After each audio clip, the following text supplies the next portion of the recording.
Disculpen. Que Dios les bendiga. Buenos días a todos ustedes. No, ustedes no pueden hablar.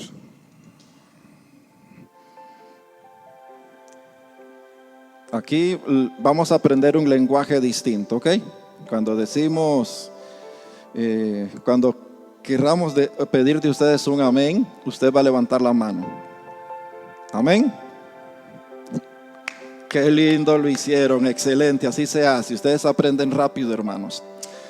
Bueno, quisiera en esta mañana dar una cordial bienvenida a cada uno de ustedes, en especial las personas que hoy nos están siguiendo a través de la transmisión por Face también, porque aun cuando estamos presencialmente acá y debido a que otras personas ya no pueden ingresar por el espacio, seguimos transmitiendo, queriendo también llegar a toda la congregación, y por eso tenemos un grupo de personas que todos los domingos también nos están siguiendo de forma virtual. Pero también quiero dar una cordial bienvenida a todos los que nos acompañan, los que son de casa y a los que nos están visitando por primera vez también en esta mañana. Así de que, hermanos, estamos muy contentos, muy felices de poder estar aquí una vez más con ustedes. Y antes de iniciar con el tema que quiero compartir con ustedes, quiero extender mis más sinceras gratitud a todos los hermanos que en esta semana pues tuvieron a bien venir y colaborar para poder desarmar o quitar las aulas que teníamos a este lado derecho de nuestro edificio. Tuvimos que eliminar 2 aulas, hermanos, para poder tener más espacio. Y por eso es que hoy nosotros tenemos y hemos habilitado 150 campos para poder tener, pero sabemos que habemos un poquito más hoy. Pero de aquí en adelante, hermanos, ese es el cupo que nosotros vamos a estar permitiendo en estos servicios presenciales de 150 personas, ya que más de esa cantidad no la podemos tener, aunque por el Ministerio de Salud tenemos la libertad hoy de poder albergar 300 personas como máximo, pero nuestras instalaciones no nos dan. Pero si fuese necesario, gracias a Dios tenemos un equipo muy ingenioso, que si fuera necesario habilitar otras zonas de nuestro terreno para hacer la transmisión, creo que tendríamos la capacidad para hacerlo. Pero por lo tanto vamos a mantenernos dentro de este límite de 150 personas. Para esto usted necesita llamar. Ya hoy mismo se ha habilitado un número por WhatsApp, un número que va a aparecer también en la pantalla y que usted lo conoce, para que usted haga sus reservaciones para el próximo domingo, ya a partir después que termine este servicio. Quisiera, hermanos, porque sé que al final tal vez se me va a olvidar lo que quisiera decir hoy, pero quisiéramos pedirles con todo el respeto que usted merece, hermanos, por favor haga sus reservaciones. Si usted no reserva, nos pone a nosotros en la situación incómoda de tener de repente que decirle a algún hermano que sí reservó de que ya los cupos están llenos y tener que decirle no puedes ingresar. Y creo que al final pues eso tampoco sería justo. Por lo cual, hermanos, cada uno de ustedes, si desea en su corazón estar de forma presencial, debe de llamar y hacer sus reservaciones. De aquí en adelante, el que no reserve lamentablemente no podrá ingresar, a menos de que haya algún campo en el cual se pueda usted acomodar. Hago esto para no crear una situación embarazosa para los hermanos Ujieres, que muy gentilmente pues nos colaboran en todo esto. Amén. Ok, perfecto. Muy bien, hermanos, quiero invitarlos entonces en esta mañana que vayamos al tema que nos va a ocupar en esta hora. Y quiero invitarlos que vayan conmigo, por favor, al libro de Esdras, capítulo 1.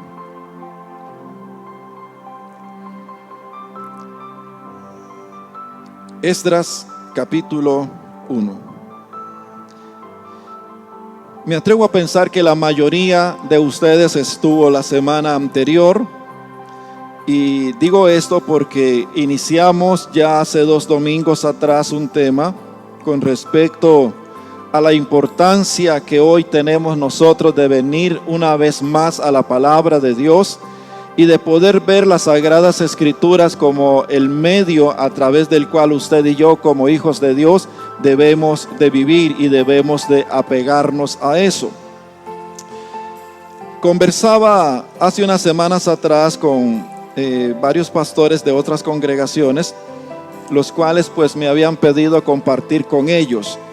Y dentro de lo que estábamos compartiendo era poder hacer un análisis acerca de la realidad en la que la iglesia hoy, la iglesia cristiana evangélica hoy se encuentra.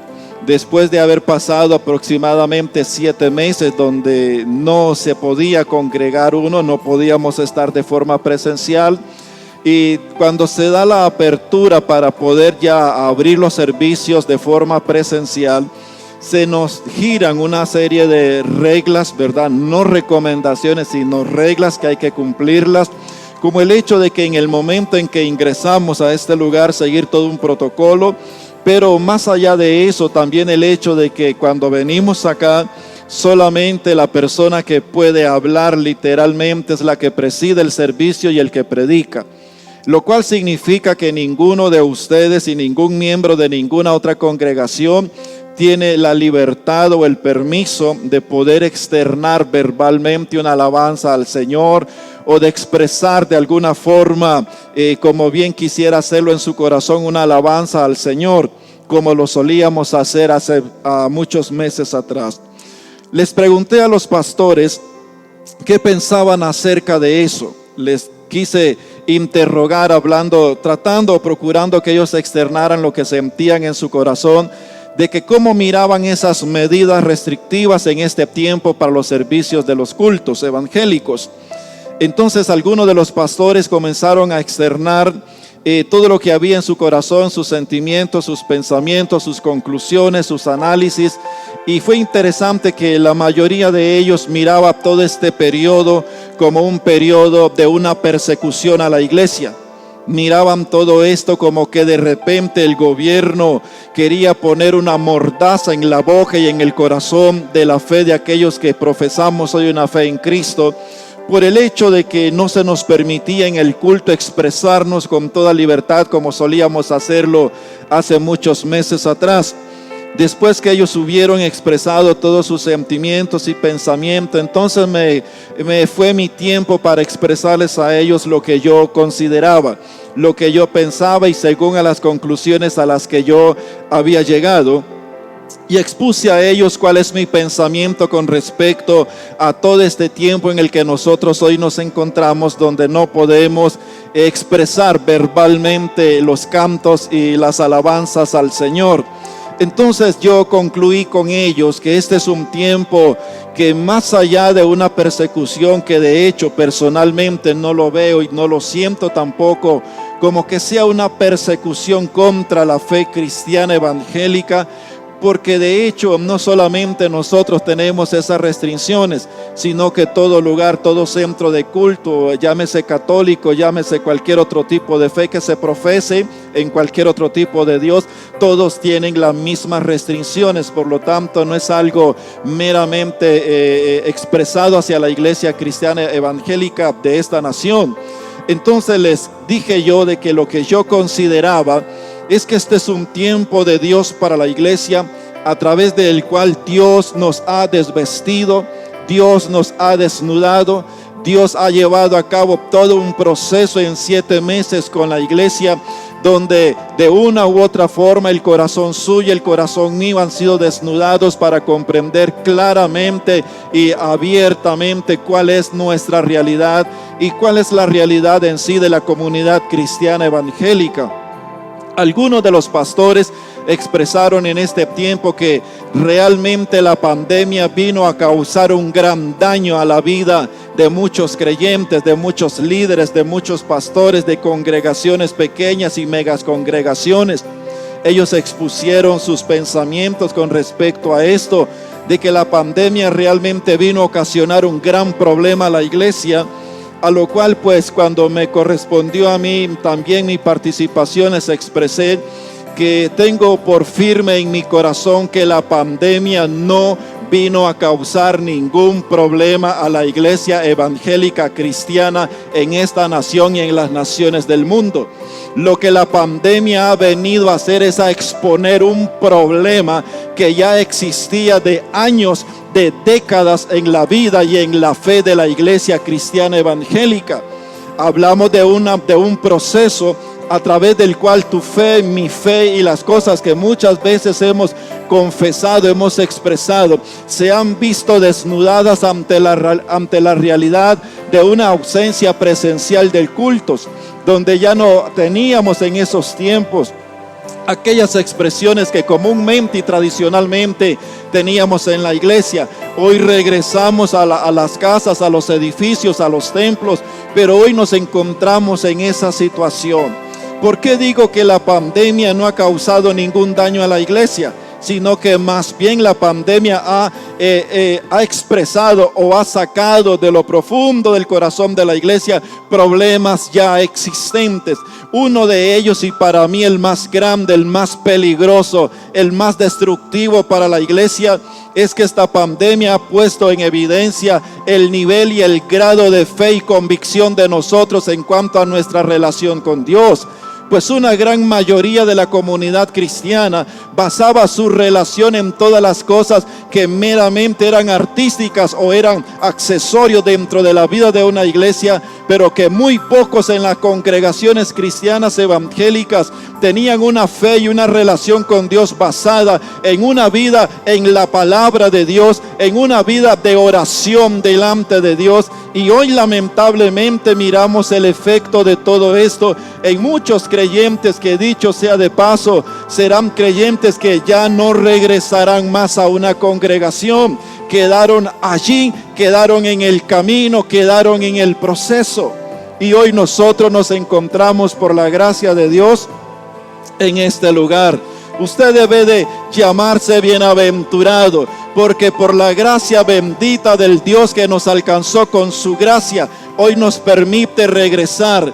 Pero quiere Dios que nosotros podamos escuchar claramente cuál ha de ser nuestro propósito de aquí en adelante, si lo que queremos hacer es vivir verdaderamente como creyentes y como una comunidad cristiana. De repente usted se preguntará de dónde saco todos estos pensamientos.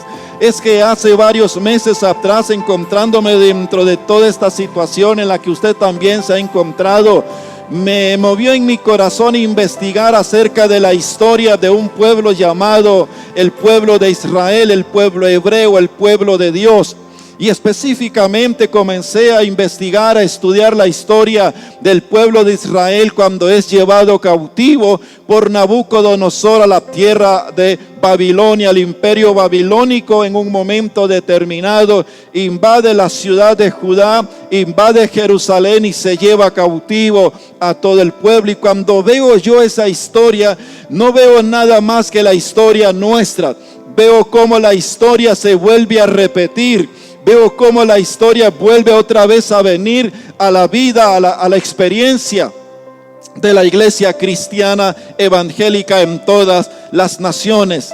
Por eso, queridos hermanos, es que he tomado estos domingos para hablar acerca del cautiverio del pueblo hebreo en Babilonia y de cómo dentro de ese cautiverio que va a llevar un periodo de 70 años, cómo ahí cómo ese pueblo que es llevado cautivo, donde le es quitado el templo, le es quitado la liturgia, le es quitado los sacrificios, le es quitado los días festivos, le es quitado los cánticos, le es quitado las ofrendas, le es quitado prácticamente todo, le es quitado al pueblo de Israel, y hoy se encuentran en un tiempo, en un periodo de cautiverio donde no hay la libertad para expresar su fe como solían hacerlo. No lo podían hacer, pero dentro de ese cautiverio de 70 años comienza a despertarse en ellos la necesidad, comienza a despertarse en el corazón de ellos la sed, el hambre por querer buscar a Dios. Pero ahora se encuentran en la realidad de que no pueden expresar una fe como solían hacerlo antes. No pueden acercarse en su culto a Dios como lo hacían antes a través de todas las cosas, la liturgia que ellos practicaban. Pero ahora alguien va a tener ahí un despertar en ese cautiverio, y es donde nacen las famosas sinagogas judías que tenían el firme propósito de celebrar culto a Dios basado en la lectura, basada en la interpretación de la ley y basada en la oración. Entonces, todos los que están dentro de ese cautiverio, dispersados por muchas ciudades de aquel tiempo bajo el imperio babilónico, comienzan a levantarse cultos, llamémosles iglesias para que lo entendamos mejor en nuestro contexto. Comienzan a levantarse pequeñas congregaciones en las provincias, en las aldeas de aquel tiempo y de aquella parte geográfica históricamente, para poder albergar a todos aquellos judíos que querían tener una relación con Dios, pero una relación con Dios ya no basada en los sacrificios, una relación con Dios ya no basada en todo lo que ellos habían estado acostumbrados, sino una relación basada ahora en la lectura, en la interpretación de esa lectura que era la ley, los 5 primeros libros del Antiguo Testamento, y también en una vida de oración. Es interesante cuando notamos nosotros todo eso, y después de hacer todo ese análisis, entonces digo, estamos en la misma condición, como dice aquella canción secular. Estamos en la misma condición, es la misma historia, se está repitiendo otra vez la historia, porque ciertamente, aunque no somos un pueblo hebreo, pero somos el pueblo del Señor, somos la iglesia del Cordero de Dios, y Dios nos ha traído ahora a revivir esa historia. Y bueno sería para nosotros volver a esa historia, mirar esa historia y aprender de esa historia, para que por esa historia y conociendo esa historia no volvamos a repetir esa tragedia de historia. ¿Y por qué menciono esto? Bueno, menciono esto por la siguiente razón: porque encontramos aquí toda una maravilla y una obra de gracia por Dios, lo cual me lleva, hermanos, al tema que en esta mañana tenemos que compartir. Y el tema que hoy quiero compartir con ustedes es acerca de una nueva generación. Usted lo puede apuntar ahí, no confíe en su mente, no confíe en que usted va a recordar, porque le garantizo que a mediados de semana usted ya no recordó nada si es que usted no lo apunta. Le aconsejo, por el bien suyo, por el bien de su casa, por el bien de su liderazgo y por el bien de la obra de la iglesia de Dios, nosotros y la iglesia también a nivel general y al nivel de todas las naciones, yo le recomiendo que usted lo apunte: una nueva generación. Vaya conmigo por favor al capítulo 1 de Esdras. Capítulo 1 del libro de Esdras. Cuando Esdras entra en la historia del pueblo de Israel durante el periodo del cautiverio, primeramente el capítulo 1 nos va a narrar todo lo que sucede bajo el reinado de un hombre llamado Ciro, rey de Persia. No quisiera demorarme en recapitular todo lo del domingo atrás. Si usted quisiera estar más al tanto, usted puede acceder a la página de nuestra congregación y ahí está toda la predicación de la semana anterior. Bajo el reinado de Ciro, rey de Persia, recordemos que Nabucodonosor, quien había invadido la ciudad, ya había muerto. Había venido otro después de Nabucodonosor, y ahora es el tiempo de un hombre llamado Ciro, rey de Persia, que no es babilónico, sino que es persa. Y eso significa que el rey y el imperio babilónico habían caído bajo el poderío del imperio persa, al mando en este caso y en este tiempo y en esta época histórica de Ciro. Entonces Dios despierta el espíritu de Ciro, rey de Persia, para dar libertad a los cautivos, que los que quisieran regresar a Israel, a la tierra de ellos, pudieran hacerlo con toda libertad. Y ordena que todos los miembros o todos los hermanos hebreos también aprovisionen aquel remanente primero que va a salir hacia Judá, hacia Jerusalén. Y salen en aquella ocasión 46,360 personas aproximadamente, como un primer remanente que se enrumba hacia Jerusalén. Pero es interesante poder notar que dentro de todo esto Dios no solo despierta el espíritu de Ciro, rey de Persia, sino que también Dios despierta el espíritu de Zorobabel, quien es un sacerdote que va a ir al mando de aquella enorme cantidad de gente que regresa hacia la ciudad de Jerusalén, hacia su ciudad natal. Regresan ellos ahí se encuentran ellos ahora. Pero no solamente eso sucede, sino que en el verso 5 podemos encontrar cómo Dios también trae un despertar, trae un iluminar al corazón de aquella gente a la que Dios quería regresar nuevamente hacia Israel. Por eso dice la escritura en el verso 5 que también Dios despertó el corazón de todos aquellos que Dios quería que regresaran a la tierra de Jerusalén. Pero encontramos a la llegada de este pueblo, al primer remanente a Jerusalén, encontramos lo siguiente. Y es que este es un pueblo que no aprendió. No aprendió, hermanos. Casita, les digo, repitan conmigo, no aprendió. Se me olvidó que usted no puede hablar. Este pueblo no aprendió. Y nos preguntamos hoy, ¿qué no aprendió? Cuando vemos el desarrollo de toda esta primera generación que va a regresar a Jerusalén, van con orden específica de parte de Dios de reconstruir el templo, de reconstruir la ciudad. Dios nunca les mandó a reconstruir un culto. Y la razón por la que Dios a ellos no les dice vayan y restauren un culto para mí en la tierra de Jerusalén, es por el hecho de que Dios dio por entendido que esa generación había aprendido una lección. Y es que Dios no está pidiendo esos cultos artísticos de su pueblo.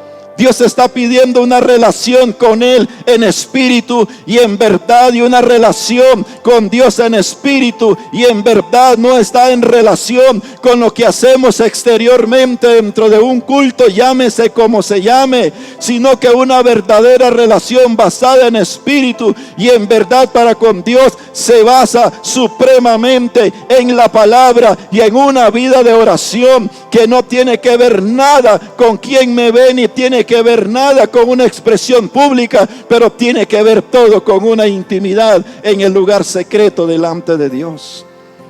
Dios les llama a ellos y les dice: vayan y reconstruyan el templo, reconstruyan la ciudad. Era la orden específica de Dios para toda esta generación de más de 40 y resto de mil de personas. Es interesante que apenas ellos llegaron y se establecieron, lo primero que comienzan a hacer es restaurar el altar donde querían ofrecer sacrificios a Dios, pero no en el espíritu correcto. Pues dice el verso claramente en el capítulo 2 que por miedo a las demás naciones ellos están levantando un culto. En otras palabras, quieren congraciarse con Dios, quieren sobornar a Dios, quieren de alguna forma manipular a Dios. Pero sabemos claramente usted y yo que Dios no puede ser sobornado, Dios no puede ser manipulado, porque Dios no está al servicio de su pueblo, sino que Dios ha llamado a su pueblo al servicio de Él, porque Él es Dios, Él es Señor, Él es Rey de Reyes, Él es el principio y el fin. Él no es como nosotros. Y ahí está el pueblo, una vez más al sacrificio, una vez más a un culto que no era más que una expresión meramente exterior. Y este pueblo no aprendió. No aprendió, número uno, no aprendió de su fracaso. ¿Y por qué hablo de su fracaso? Porque el pueblo de Israel fracasó.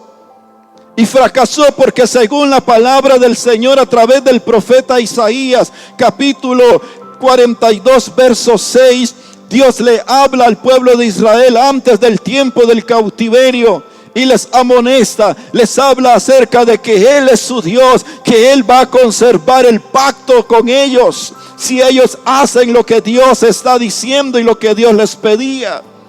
Y en la parte final de ese verso usted va a encontrar que el deseo en el corazón de Dios y el propósito del corazón de Dios para esa nación era que esa nación fuera luz para todas las naciones. Pero como un pueblo que está bajo el juicio y la disciplina del Señor y ahora en cautiverio, ¿cómo podrá ser luz en su cautiverio? Fracasó. Dios fue claro con el pueblo. Así de tan claro es Dios con nosotros como iglesia, que en las mismas palabras del Señor Jesucristo en el capítulo 5 del Evangelio de Mateo nos habla claramente de que somos luz también para las naciones. Pero como un pueblo que basa su relación en las cosas externas puede alcanzar ese nivel de ser luz a las naciones? Es imposible. Pero Israel, estando ahí durante 70 años, por supuesto que aquellas palabras resonaban en la cabeza y en el corazón de ellos. Aquella palabra dicha por el profeta: y serán luz a las naciones, y ahora ellos se ven profundamente en sus propias tinieblas. Me pregunto si esta no es la historia de una iglesia en medio de una pandemia. De una iglesia que hoy está regresando a sus edificios para celebrar culto a Dios. Pero tampoco, no solo no aprendieron de su fracaso, sino que no aprendieron de su miseria. ¿Recuerda usted a Moisés en el capítulo 28 de Deuteronomio, verso 13? Cuando Dios dice estas palabras acerca de su pueblo Israel: te pondrá Jehová por cabeza y no por cola, y estarás solamente encima y no estarás abajo. Pero ¿a dónde está hoy Israel? ¿Dónde se encuentra en esos 70 años esta palabra y la realidad del pueblo? Por supuesto que el pueblo está derrotado y está a los pies de un imperio impío, está sirviendo a los pies de un gobernador que no es Dios. Me pregunto si esta no es nuestra realidad también. Una iglesia que ha sido diseñada por Dios, embestida por Dios, revestida por Dios con el Espíritu Santo. Pero ¿dónde está la victoria de esa iglesia? ¿Dónde está el poder de esa iglesia en estos tiempos? ¿Dónde está tu poder y dónde está el poder que Dios me ha dado como iglesia de Él? Me pregunto si no estamos en la misma condición. No aprendió de su miseria. Muchos nos hemos llegado de repente a creer gran cosa. Porque soy el pastor, porque soy un líder, porque hago, porque no hago, porque soy mejor en esto que el otro, etcétera, etcétera. O aún el orgullo cristiano evangélico que muchos poseemos, que no pasamos más allá de una figurita, de un pez en el pecho, en la casa o en el carro, en la bicicleta, en la moto. Orgullo evangélico que no dice nada de nuestra esencia. Nos creemos que somos el pueblo. Pero ¿qué tipo de pueblo? Y ahí está Israel en su cautiverio. Aquellas palabras de Moisés en esa parte de Deuteronomio capítulo 28 también está resonando en todo ese pueblo llevado cautivo. Dios dijo que seríamos cola, que no seríamos cola, que seríamos cabeza, estaríamos abajo, arriba y no abajo. Pero hoy, ¿cuál es nuestra realidad? Somos cola y estamos por debajo. No aprendió. Pero tampoco no aprendió, hermanos, de su cautiverio.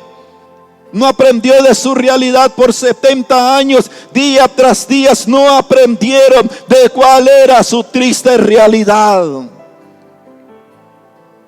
No aprendieron. Y yo quiero preguntar en esta mañana si acaso nosotros hemos aprendido algo de toda esta pandemia con respecto a mi verdadera vida cristiana. Me pregunto si acaso no nos estamos escondiendo detrás de aquella mampara litúrgica de lo que nosotros representamos dentro de una congregación o lo que nos decimos llamar nosotros. ¿Cuál es nuestra realidad? ¿Cuál es nuestro aprendizaje en este tiempo? Tampoco, hermanos, tampoco hemos aprendido de los tiempos de Dios. Vivimos vidas tan, pero tan separadas de nuestra realidad. Porque no somos dados a interpretar los tiempos como Jesús nos manda. Cuando Jesús dice interpreten, entiendan, estudien los tiempos. Sobrada razón tuvo Jesús cuando llora delante de Jerusalén diciendo: Jerusalén, Jerusalén, que matas a tus profetas, apedreas a los que te son enviados. Cuántas veces quise juntarte como la gallina junta sus polluelos debajo de sus alas, pero no quisiste porque no entendiste el tiempo de Dios. Me pregunto si esta no es nuestra realidad. Estamos empeñados en cómo resolver nuestros asuntos. Estamos empeñados en cómo hacer la vida, cómo surgir, cómo comprar, cómo vender, cómo ganar, cómo crecer en este mundo, de tal forma que nuestro corazón se ha oscurecido, de tal forma que lo que hay en mi corazón y en el corazón de muchos es pura tinieblas. No somos capaces de discernir el tiempo. Pero permítame decirle algo triste y doloroso de esta gente. ¿Quién fue el que despertó el corazón de esa generación que entra a Jerusalén? ¿Quién es quien los llamó? ¿Quién fue quien los escogió? Porque no todos los que estaban en el cautiverio fueron hacia Jerusalén. No, muchos se quedaron allá, pero fue un reducto. Por eso se le llama un remanente, porque fue un grupo especial que Dios escogió, los despertó y los mandó con una misión. Pero esta generación no entendió el tiempo y el propósito de Dios para ellos. Cuando se encontraron en la comodidad, volvieron otra vez a sus cultos muertos, sin sentidos, sin valor, sin dignidad para Dios. Fue por la gracia de Dios que Dios los despertó. Los animó, los motivó, hay que volver, y se levantaron. Por eso la Biblia menciona quiénes son y cuáles fueron las casas que volvieron, porque está dando un aspecto especial de que no fue todo, sino que fueron algunos nada más a quienes Dios despertó. No entendieron el tiempo de Dios. Hoy tenemos que preguntarnos, como parte de esta historia, si esta historia es solo de ellos o no es también de nosotros, que se repite una vez más en nosotros. Que somos una iglesia, sí, somos una iglesia, pero ¿qué hemos aprendido de la disciplina del Señor en esta pandemia? ¿O qué debemos aprender? Porque según mi apreciación, que usted no está obligado a compartirla, mucho menos a creerla y mucho menos a predicarla. Pero estoy convencido que este es un tiempo de disciplina del Señor con su iglesia. Una iglesia que no ha sido lo suficientemente entendida para conocerlo, para intimar con Él, para vivir para Él, para servirle a Él, para respirar por Él. Estamos hoy en una disciplina del Señor, igual que Israel en su cautiverio. Dios nos ha traído hoy a los edificios, sí. Por su gracia estamos hoy aquí, sí. Pero nos ha despojado de todo. Nos quitó todo. Y les digo algo, prepárese, porque esto va para un tiempo largo. No pensemos que la otra semana ya volveremos a lo mismo, no, pero volveremos en algún momento, pero por ahora no. Es una disciplina del Señor con su iglesia, para que la iglesia aprenda a ser iglesia, aprenda a ser el siervo de Dios y no mire a Dios como el siervo de la iglesia. Una iglesia que aprenda a conocer el corazón, que aprenda a entender los pensamientos de Dios. No una iglesia que quiera hacer vida de iglesia o vida cristiana según le parezca, según su conveniencia, sino una iglesia que aprenda a vivir como la iglesia de Cristo en este mundo. Esta iglesia, este pueblo no aprendió. Me pregunto si nosotros aprenderemos hoy. Pero usted debe sentirse muy agradecido con Dios, que no es uno de los que ha quedado tirado en el camino en esta pandemia, sino que por la gracia de Dios, Dios ha despertado también el corazón tuyo y te ha dicho: es tiempo de regresar a casa. Pero estoy seguro que muchos de los que estamos aquí hoy, de los que me pueden escuchar, no tenemos el mínimo entendimiento de lo que Dios está haciendo. Pero por eso hoy usted está aquí, para escuchar a Dios hablarle a su corazón y decirle de qué se trata este regresar. No se trata de volver a los cultos muertos. Se trata de buscar una relación con Dios basada en la palabra, en la interpretación, la aplicación, la vivencia, la experiencia de la palabra. Y una vida en relación con Dios basada en una vida de oración, no una vida de oración litúrgica, una vida de oración íntima con Dios. Pero no se aflijan. Y de verdad les digo con todo mi corazón, no se aflijan. No se aflijan. Y usted que se está durmiendo, despiértese, no sea que se quede tirado en el camino hoy. No se aflija, porque no todo está perdido. Hay una nueva generación que se está levantando. Hay una nueva generación de hombres y mujeres a quienes Dios está entrenando y los está preparando en el secreto de su disciplina. Y usted dirá ahora ya, ¿de dónde sacó esa cosa? Le dije, leí la historia. Leí la historia. Y les hablo. Y usted hoy va a tener una gran revelación. Le aseguro que hoy usted va a entender tantas cosas. Y hoy va a salir con usted en su corazón inspirado, porque usted va a entender muchas escrituras que usted había leído, pero nunca había visto el espíritu de esa escritura o lo que estaba pasando. Es interesante mirar cómo la escritura se detiene a mencionar periodos de reyes, se detiene a mencionar nombres, apellidos, de todo. Y es que eso solamente tiene un fin, y es podernos decir a nosotros y a la iglesia en todas las épocas que aun cuando las cosas parezcan estar perdidas, Dios, que nunca ha conocido una derrota, Dios siempre va a ganar.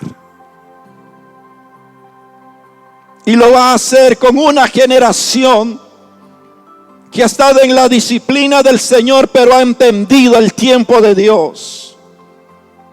Una generación que ha sufrido, una generación que ha padecido como cualquier otro de nosotros, que ha tenido frustraciones, decepciones, que ha tenido dolores, que ha tenido de todo en el corazón durante este periodo, pero que sus rodillas no se han doblado delante de esta situación, sino delante del único y sabio Dios. Este es un tiempo en la cual Dios, hermanos, durante todo este periodo, y como lo fue en el periodo del cautiverio, levantó hombres a la altura de un Esdras. Porque si usted no lo sabía, sépalo hoy. Esdras no surge dentro de un ambiente ameno, complaciente, hermoso, brillante. Esdras surge en medio de todo un cautiverio de 70 años. Ahí es donde Esdras, en el cautiverio, prepara su corazón para inquirir en la ley de Dios, para conocerla, para vivirla, para enseñarla. Es en el cautiverio, es en el tiempo de la disciplina donde Esdras prepara su corazón, porque entiende que hay algo más allá de ese cautiverio, que hay algo en medio de ese tiempo disciplinario de Dios con el pueblo, y él ha entendido el espíritu de este tiempo. Y Esdras prepara su corazón. Por eso lo vas a ver a partir del capítulo 7 del libro de Esdras, cómo Esdras entra, pero entra con una nueva generación de levitas, entra con una nueva generación de sacerdotes, entra con una familia nueva de gente que vienen del exilio hacia su tierra pero ahora al mando de un hombre que ha entendido los tiempos de Dios. Un hombre dispuesto a todo por Dios. Pero también este es un tiempo donde Dios no solamente está levantando un Esdras como en aquel tiempo, sino que también Dios levantó un hombre llamado Nehemías, que después de la llegada de Esdras, 13 años después, arriba a esa ciudad, a ese lugar, un hombre llamado Nehemías. Que lamento el tiempo que tenemos, porque bueno sería para usted entender quién era Nehemías. Nehemías no era de la realeza sacerdotal, no era escriba, no era fariseo, no era doctor de la ley, no era pastor, no era evangelista, no era profeta, no era apóstol, no era nada, no cantaba. Nehemías no cantaba, no recogía ofrenda, Nehemías servía al rey como copero. Pero extraordinario lo que hay en el corazón de Nehemías en aquel tiempo en el que Dios está disciplinando a su pueblo, está entrenando a su pueblo, un hombre que está entendiendo el tiempo de Dios. Ahí está.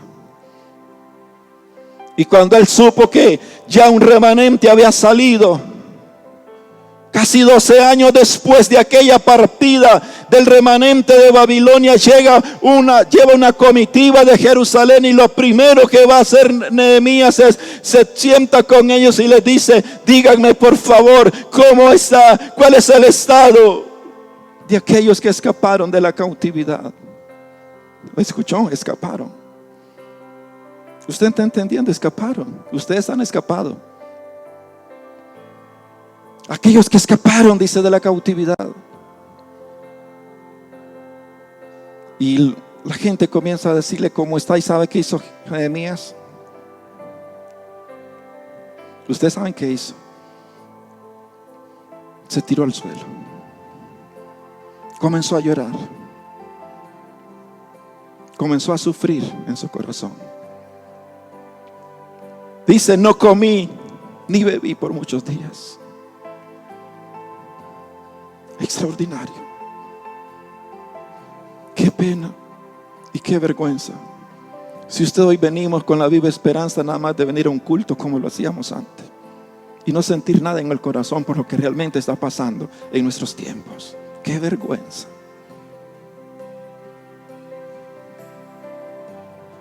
Ahí está Nehemías.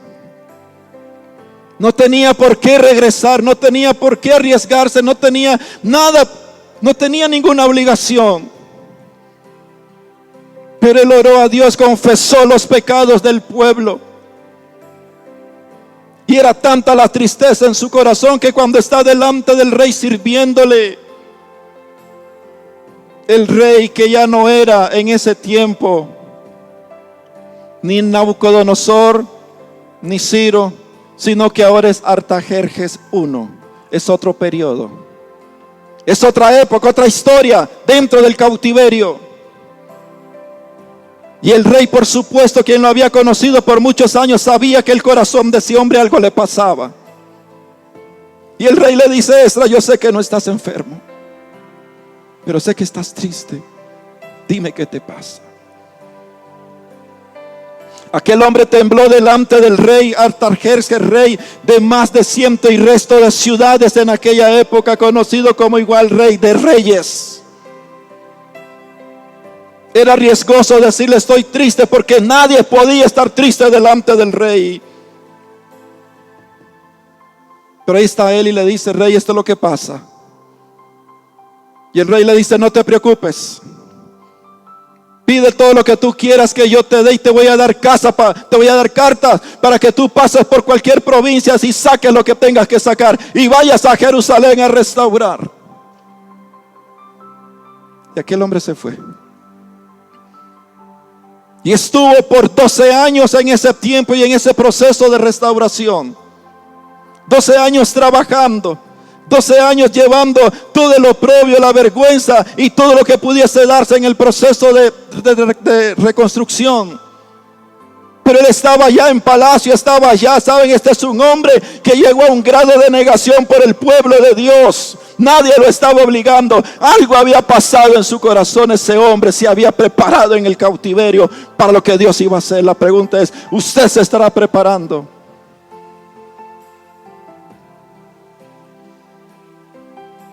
Pero por causa del tiempo, permítame volar en estos últimos 10 minutos. Durante ese periodo es donde va a surgir un hombre muy famoso para nosotros, pero que muy poco lo entendemos. Porque Dios no solamente está levantando a un Esdras que se había preparado en su corazón en cuanto a la ley. No solamente está levantando a un Nehemías quien había preparado su corazón para amar entrañablemente al pueblo de Dios, sino que también, mientras todo eso estaba pasando, mientras todo eso estaba sucediendo, mientras estaba en el periodo del cautiverio, Dios levanta entonces a un hombre llamado Daniel. Daniel nunca profetizó en la tierra de Israel. Todas sus profecías fueron en el cautiverio. Un hombre entendido en los tiempos. Un hombre conocedor de la ley. Un hombre con una convicción tan firme que prefirió morir y arriesgarse, pero no iba a dejar de orar. No era como muchos de nosotros,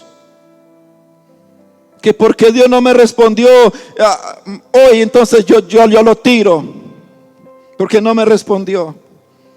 Ante el edicto del rey de que nadie podía orar a otro que no fueran sus dioses. Cuando Daniel se entera del edicto, poco le importó el edicto. Dijo que se cierren entonces las sinagogas, que se cierren entonces la iglesia, pero yo tengo una casa, yo tengo un hogar, yo tengo un aposento y voy a subir a mi aposento y voy a orar como de costumbre, porque no dependo de un templo físico para buscar a Dios, voy a hacerlo como de costumbre. Y como diciendo guste a quien no le guste, abrió las puertas y levantó sus manos hacia Jerusalén y comenzó a orar al Dios de Israel. Qué convicción, ¿no es cierto? Pero no solamente Dios levantó a un hombre como Daniel en ese tiempo, que no estuvo dispuesto a comer de los manjares del rey, como lo dice el capítulo 1, sino que encontramos la tremenda historia durante ese periodo de cautiverio y disciplina. Encontramos a 3 hombres también llamados Sadrach, Mesach y Abednego, que la locura de aquel rey Darío cuando manda construir, de Nabucodonosor, manda construir una imagen y dice: cuando escuchen los tambores todos se postran delante de mí. Pero habían 3 muchachos que dijeron: no nos doblamos delante de nadie porque no nos da la gana. Sabemos delante de quién tenemos que doblegarnos y no nos doblegamos. Y el rey los amaba tanto, los apreciaba, claro, los había estado con ellos por muchos años. Y los llama y les dice: miren, ustedes están dispuestos a que cuando toquen el tambor ustedes doblen sus rodillas. Y aquellos muchachos con aquel carácter, con aquel temple, aquella fe y aquella convicción le dijeron: rey, tú sabes que no tenemos nada que responderte de este asunto, porque tú sabes que no nos vamos a doblar, sea que Dios nos libre o no nos libre, estamos listos por convicción en Él. ¿Saben cómo se llama eso? ¿Saben cómo se llama? Ahí los sacrificios y los brincos no valen nada. Esa convicción solo se alcanza cuando comenzamos a penetrar en una relación con Dios por la palabra y por una vida de oración. No nos doblamos. Los echaron entonces al horno, calentaron 7 veces más el horno. Quienes calentaron el horno murieron quemados, pero los 3 muchachos fueron guardados por Dios.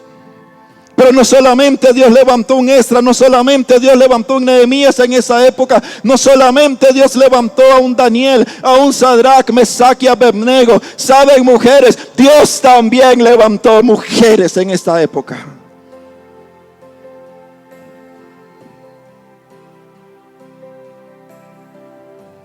Sí, señores. ¿Usted recuerda a la reina Esther? ¿Cuándo cree usted que ella llegó a ser reina? ¿Saben cuándo fue? Fue en el periodo del cautiverio, bajo el reinado de un príncipe llamado Asuero. ¿Recuerdan la historia? Fue durante ese tiempo que Dios levantó a una mujer empoderada. Y no uso la palabra empoderada como la miseria que hoy se habla, de que empoderemos a la iglesia, empoderemos al hombre, empoderemos la juventud, porque déjeme decirle que ninguna predicación lo va a empoderar a usted. Solamente cuando usted y yo aprendamos una relación en la palabra y en la vida de oración y aprendamos a doblar nuestras rodillas delante de Dios, seremos empoderados por Dios. No necesito un curso, no necesito un seminario, no necesito una clase psicológica para ser empoderado. Lo que necesito es a Dios en mi vida. Y aquella mujer, siendo hebrea, cautiva, fue escogida. Sorprendente lo que hace esa mujer. Solo déjeme leerle para finalizar ese versículo. Esther capítulo 4 verso 16 dice: ya la reina estaba allí, ya estaba escogida, pero no se podía presentar ante el rey Asuero, porque si el rey no la llamaba, corría el peligro de morir.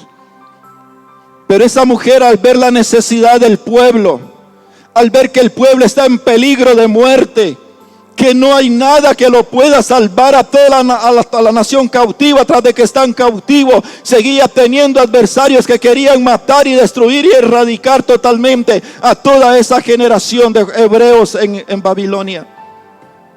Y esa mujer, cuando entiende aquello, dice esto: ve, dice Esther, y reúne a todos los judíos que se hallan en Susa, capital en aquel tiempo del reino persa, y ayunad por mí, y no comáis ni bebáis en 3 días, noche y día. Esta mujer le está diciendo a todos los judíos en todas las provincias del imperio: mañana todo mundo ayunar, todo mundo ayunar, día y noche ayunar. Y escuche, yo también con mis doncellas ayunaré igualmente.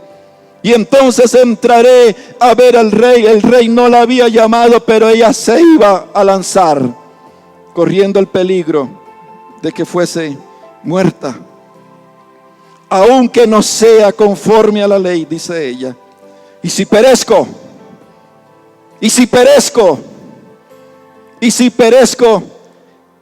que perezca. Una mujer que entendió que es mejor morir con dignidad en la fe a vivir falsamente la fe. Una mujer con una compasión tan profunda por su nación, que le importaba a ella que la mataran. Ella era la reina, estaba a la par del rey Asuero. ¿Quién podía tocarla? Pero extraordinaria su amor, su pasión. Esta es la generación nueva. Y yo estoy seguro, por esa historia, que ahora también se está repitiendo. Y aunque hay un remanente que entra, pero que no entiende y está esperando volver a su liturgia, hay un remanente en lo secreto, en la disciplina del Señor, que Dios la está preparando. Dios está trabajando con ellos. Dios está despertando su corazón, porque viene un tiempo cuando hay que regresar, pero hay que regresar bien. Y usted va a ver a hombres, usted va a ver mujeres, usted va a ver jóvenes, que Dios comienza a levantarlos, a empoderarlos en este tiempo. Porque la gente de Dios es la nueva generación para un nuevo tiempo de la iglesia en esta nación y en todas las naciones del mundo. Porque no es Costa Rica, son todas las naciones, toda la iglesia en todo el mundo. La pregunta es si usted es uno de ellos. Termino aquí. Características de esta nueva generación: su celo por Dios como un estras, su pasión hasta la negación personal por reedificar la casa de Dios. Ya los criticones no tendrán parte en la casa y en la iglesia de Dios, sino aquellos que aman la iglesia, que van a vivir por la iglesia, que van a sufrir por la iglesia, porque tienen pasión por la obra de Dios. Hombres y mujeres apasionados como un Nehemías, hombres con una vida profunda de fe, como un Sadrach, Mesach y Abednego. No como aquellos que parecemos un carro antiguo que hay que estarle dando manija para que pueda avanzar y pueda avanzar. No, ahora hay una generación que va a despegar y nadie los podrá detener, porque es un despegue que Dios está haciendo con ellos por el Espíritu Santo en sus vidas. Hombres que van a ir hasta las últimas consecuencias. Y también la disposición a perder todo lo que haya que perder con tal de hacer la obra de Dios, es la característica de esta generación, como una Esther. Y por supuesto que el celo por la palabra de Dios, como un Nehemías, que después de 12 años regresa a la capital de Susa, y días después regresa otra vez y se encuentra que el sumo sacerdote había emparentado con un Tobías, que era un enemigo de Israel, había emparentado con él, se había hecho amiguis de él, lo había introducido al templo, lo había puesto en los atrios, le había construido un cuarto bien especial, había sacado los tesoros de la casa de Dios y había metido a aquel impío enemigo de Dios. Y dice, cuando escuché esto entré en tanto enojo que lo agarré, dice, y comencé a llamar a todos los que se habían emparentado. Y dice literalmente la palabra del Señor en el último capítulo del libro de Nehemías, que los agarró del pelo y se me quedé con el pelo en la mano. ¿Se imagina usted la furia y el enojo y el celo de aquel hombre por la palabra de Dios? O sea, no voy a permitirte que vengas aquí con otra cosa que no sea la palabra de Dios. Póngase de pie, por favor.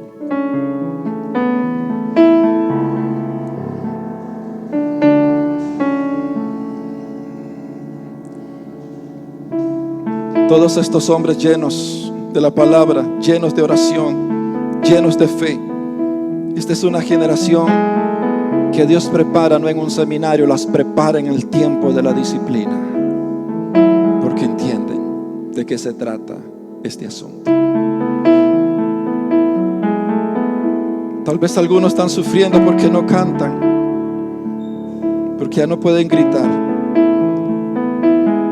Pero déjeme decirle esto: no botes tus panderos, no los bote, guárdelos, guárdelos, porque un día estas paredes volverán a vibrar de los cantos al Señor, pero no de una generación que viene con lo aprendido, sino una generación que si va a brincar o va a danzar o va a hacer lo que sea, lo va a hacer en el Espíritu. No son coreografías, iglesia, no son pasos aprendidos, es una alabanza en el Espíritu a Dios. No son palabras emocionales. Es la convicción de un pueblo que aprendió a conocer a su Dios y que ahora sabe que el Dios de los cielos merece toda honra, toda gloria y toda alabanza, y que no es un asunto de una expresión externa, es un asunto del corazón. Por eso les digo, un día estas paredes volverán a vibrar de los cantos al Señor, porque aquí habrá una generación de verdaderos levitas y verdaderos sacerdotes. No de hombres que aman un instrumento, sino de hombres que aman a Dios, que han demostrado en la disciplina del Señor su intensidad en el corazón por Dios. Esta es la nueva generación que viene, y la nueva generación que va a glorificar el nombre de Dios. Cierren sus ojos, por favor. Padre, en el nombre de Jesús, hoy quiero pedirte una sola cosa, Señor: que tu misericordia con nosotros, Señor, sea engrandecida después de esto que escuchamos. Engrandece, Señor, sobre nosotros tu misericordia para entender los tiempos, Señor, para entender este tiempo, Dios mío, en el que nos encontramos. Ten misericordia de nosotros y abre nuestros ojos, Que podamos ver tus tiempos, tu diseño, tu propósito, el momento en que nos encontramos, Señor. Que podamos entender que la historia se repite. Y aunque hay muchos que quedarán en el camino, Señor, hay una nueva generación que se levanta y que levantará tu nombre, Señor, sobre todo imperio y todo poder, como lo hizo Daniel, Sadrach, Mesach, Abednego, que ante aquella fe inquebrantable, ante aquella vida inquebrantable de fe y convicción, llevaron a todo un imperio, Señor, a escribir por edicto del rey que nadie que dijera algo en contra del Dios de ellos quedara impune, sino que todos los que dijeren cosa ofensiva al Dios de Sadrach, Mesach y Abednego, en contra del Dios de Daniel, muriera él y su casa, fueran despedazados. Hoy necesitamos una generación así, Señor, que levante en alto tu nombre en medio de los tiempos. En el nombre de Jesús, bendice tu iglesia. Bendice a nuestros hermanos que nos miran hoy, Señor. Sea sobre ellos tu bendición en el nombre de Jesús. Padre, en el nombre de Jesús, gracias por tu misericordia. Gracias, Señor, por despertarnos en este tiempo. Gracias, Señor, por esta generación que hoy estamos aquí, que hemos pasado momentos difíciles, pero hoy estamos aquí, Señor, para decirte: aquí estamos. Queremos reconstruir tu casa. En el nombre de Jesús. Amén y amén. Que Dios les bendiga.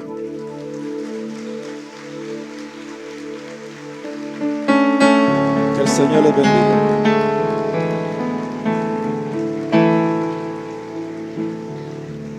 Esto se ve bien bonito. Todos aquí miren allá al balcón, lo tenemos llenas. Las oficinas también están llenas. Qué vacilo. Bien, hermanos, de la misma forma en que entramos hoy, debemos despedirnos. Recuerden que nadie puede quedarse.